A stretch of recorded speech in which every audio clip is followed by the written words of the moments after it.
Bon, ça a l'air d'enregistrer. On va commencer. Alors, bonjour à tous. On se retrouve aujourd'hui dans le cadre de la semaine proposée par l'agence UP. UP, c'est une agence qui regroupe tout un tas de professionnels.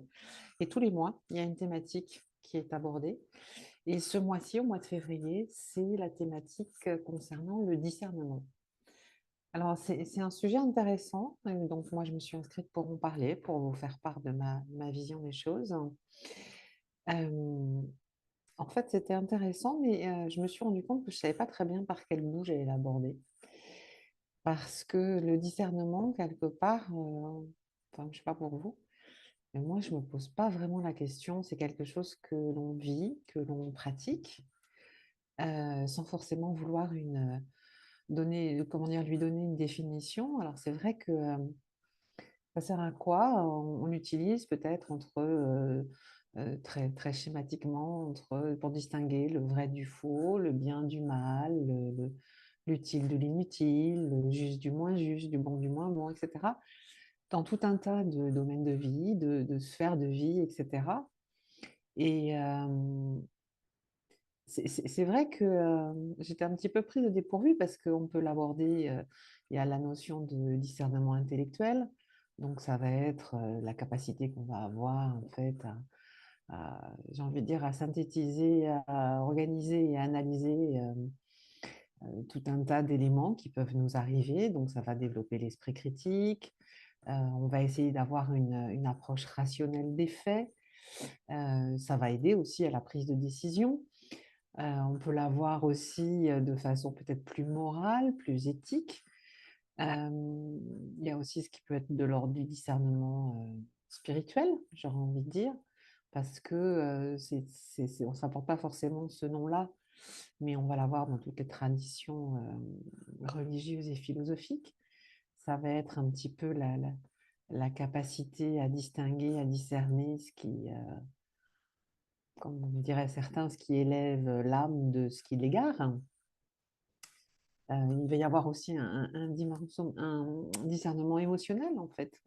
Donc, c'est aussi pouvoir, quelque part, faire le tri dans ses propres émotions et celles des autres. Et ça nous aide parfois pour éviter des réactions impulsives.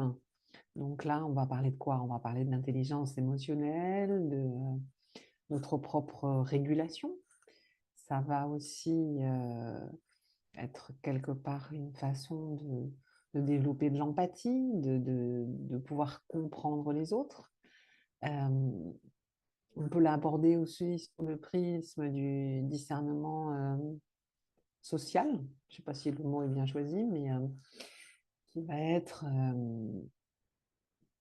en fait observer les comportements, essayer de définir les intentions des uns et des autres pour effectivement éviter d'être manipulé ou d'être influencé de façon qui n'est pas forcément bonne pour nous.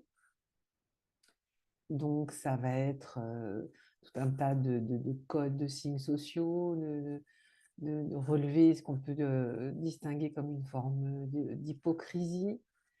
Et ça, on peut le pratiquer aussi bien dans la sphère personnelle que professionnelle. Donc là aussi, on pourra évoquer la notion de discernement professionnel. Ça veut dire aussi prendre les faits, essayer parfois d'écouter différents points de vue pour, comment dire, pour se faire sa propre opinion, pardon, ce qui est de l'ordre quelque part de l'intime conviction, si on peut l'appeler comme ça. Et c'est vrai que bah, là, ça va rejoindre, par exemple, le discernement juridique. Parce que c'est vrai qu'aussi, si on prend ce point-là, ça va être peut-être connaître les faits, connaître les lois. Et puis, un juré, par exemple, il est amené à faire preuve de discernement pour poser un jugement, donc avec des conséquences importantes. Et c'est là où il y a tout un tas de choses qui peuvent intervenir. Donc, c'est intéressant. Il y a aussi la notion de discernement pratique. Euh, ça rejoint comment dire, cette capacité à prendre des décisions pertinentes, judicieuses dans notre vie, et j'ai envie de dire de tous les jours, quoi. Donc voilà, ça peut être aussi bien faire confiance à quelqu'un que gérer ses finances, que parfois reporter, ne serait-ce que ça aussi, une décision, parce que bah, on peut avoir la perception qu'on n'a pas forcément tous les éléments, qu'il y a quelque chose qui nous manque. Et puis, ça fait appel aussi à la notion de discernement psychologique. C'est aussi connaître nos forces et nos vulnérabilités, mais c'est aussi être en capacité de les identifier chez autrui. C'est de se dire aussi, par rapport à soi-même, est-ce qu'on se raconte des histoires? Parce on est quand même très fort pour s'en raconter. Et puis après, on va essayer de rationaliser un petit peu plus. Donc le discernement, je l'évoquais brièvement tout à l'heure, il y a aussi ce qui est de l'ordre de la notion d'intuition, qui pourrait, je ferais presque le lien ici avec le discernement énergétique. Il y a une phrase qu'on entend tous et souvent qu'on dit tous, et je le sens pas, que ce soit par rapport à une personne, une situation, un contexte, enfin, peu importe. Et là, c'est comme si tous les éléments qui sont à notre disposition, aussi bien factuels que non rationnels, on va dire, c'est un mélange d'expérience, de ressenti, et ce discernement énergétique, il nous sert à un moment donné. On peut le dire d'une situation, mais je ne sais pas si ça vous est déjà arrivé, il y a aussi, vous rentrez dans une pièce, par exemple, et vous analysez très très vite tout ce qu'il y a, les tensions, et vous sentez parfois les tensions qui peuvent être perceptibles, justement, quand on rentre dans une salle de réunion, par exemple, et puis vous sentez qu'il y a des choses non dites, il y a des tensions, qu'il ne suffit pas grand-chose pour mettre le feu aux poudres. Et ça, le discernement, on l'utilise ouais, dans la vie de tous les jours, à tout instant ou presque. Et c'est pour ça que je disais en préambule que moi, j'avais beaucoup de mal à lui donner une définition parce que, en fait, je ne me suis pas posé la question. Je pense que je le pratique. Et quand j'ai réfléchi à ça, je me suis dit, est-ce que c'est une compétence ou est-ce que c'est une capacité aussi? Parce que quand on y réfléchit un petit peu, je me dis que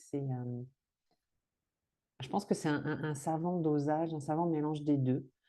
Parce qu'il peut y avoir une forme de discernement qui est peut-être innée, mais les expériences de vie, les apprentissages, l'introspection, les réflexions qu'on peut faire aussi, font on aiguise, on affûte ce discernement. Et le discernement, c'est quelque chose j'ai envie de dire qu'on pourrait presque assimiler parfois à du bon sens. Et je ne sais pas s'il n'y a pas une confusion, peut-être entre les deux. Et si tant est qu'il fallait faire un distinguo, je dirais que le bon sens se ramène peut-être plus j'ai envie de dire, un discernement collectif quelque part. Et puis en fait, je le rattacherais plus à des situations simples et qui sont presque considérées comme acquises pour tout le monde. Le discernement, je pense que c'est un peu plus subtil et que on a tendance à le pratiquer quand on est face à des situations un petit peu plus, peut-être un petit peu plus complexes, tout au moins où c'est des équations à plusieurs inconnus, on va dire. Et c'est là où tout ce qui nous compose, hein, comme je l'évoquais, notre réflexion, notre ressenti, notre intuition, nos expériences, nous amène à poser des évaluations quelque part et à prendre des décisions et à avoir des réactions aussi. Et le bon sens, j'ai envie de dire, j'ai envie de donner un exemple un peu basique, mais par exemple, c'est bah, le bon sens, c'est de ne pas mettre les mains sur une casserole quand elle est chaude, quoi. Et voilà, c'est presque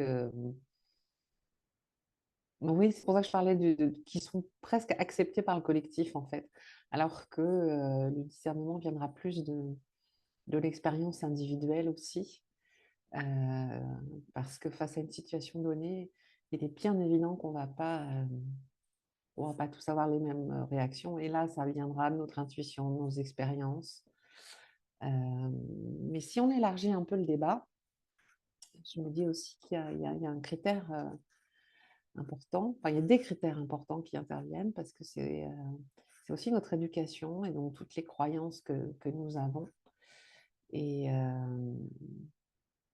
la connaissance qu'on peut acquérir au fil du temps, de la vie. Et c'est un sujet délicat, le discernement, parce que j'ai envie de donner un exemple un petit peu touchy, mais qui est néanmoins récent. Et c'est vrai que j'en parle beaucoup parce que je pense qu'il a beaucoup marqué les esprits, même si on fait semblant que c'est passé. Si on reprend le cas de la pandémie de C-19, je pense que là, justement, ça a montré aussi peut-être la fragilité, la diversité des discernements des uns et des autres. Parce que je pense que quand on voit les positionnements à l'époque des uns et des autres qui ont fait le choix ou pas de se faire injecter, certains ont cru faire peut-être preuve de discernement en allant se faire injecter pour réaliser aujourd'hui qu'ils se sont fait berner.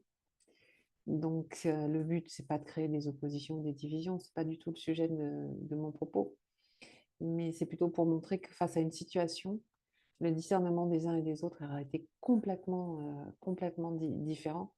Et c'est là où la connaissance, l'éducation, les expériences vraiment prennent tout leur sens quelque part. Et si la question de début était c'est quoi le discernement? Et j'ai envie là aussi d'élargir un peu le débat et de se dire à quoi il sert le discernement. On l'utilise. Moi, j'aurais envie de dire, je pense que face à différentes situations, à différentes époques, le discernement, il a été utilisé et il nous sert à préserver, je crois, notre dignité et surtout, je pense, à préserver notre intégrité dans tous les sens, qu'elle soit physique, euh, morale, psychologique, émotionnelle, enfin ce qu'on veut. Et je pense que ce discernement, il nous sert aussi vraiment à nous préserver. Et je pense que préserver son intégrité, c'est ce qu'il y a de plus important. Parce que c'est ce qui fait qu'on est un être uni et complet. Et on a beaucoup de choses qui peuvent venir aller taper là-dedans. Donc ça, c'est un autre sujet, parce que la notion d'intégrité, c'est quelque chose, moi, qui me tient à cœur et qui est un sujet sensible, quoi. Donc voilà. C'était voilà les quelques remarques que j'avais envie de faire par rapport à cette thématique. Donc là, c'est une vidéo enregistrée, donc il n'y a pas de personnes avec lesquelles je peux interagir dans les médias pour pouvoir lancer le débat parce que les opinions des uns et des autres, bien évidemment, seront différentes. Mais peut-être que ce que j'ai évoqué vous aura intéressé. En tous les cas, je le souhaite. Merci de m'avoir écouté. Et puis, si vous avez des remarques, questions ou commentaires, ben, vous n'hésitez pas. Et puis, dans comment dire, dans le lien de la description, de toute façon, vous retrouverez tous les liens. Vous pouvez me retrouver, que ce soit sur Facebook, sur ma propre chaîne YouTube, sur mon site, etc., etc. Donc, voilà.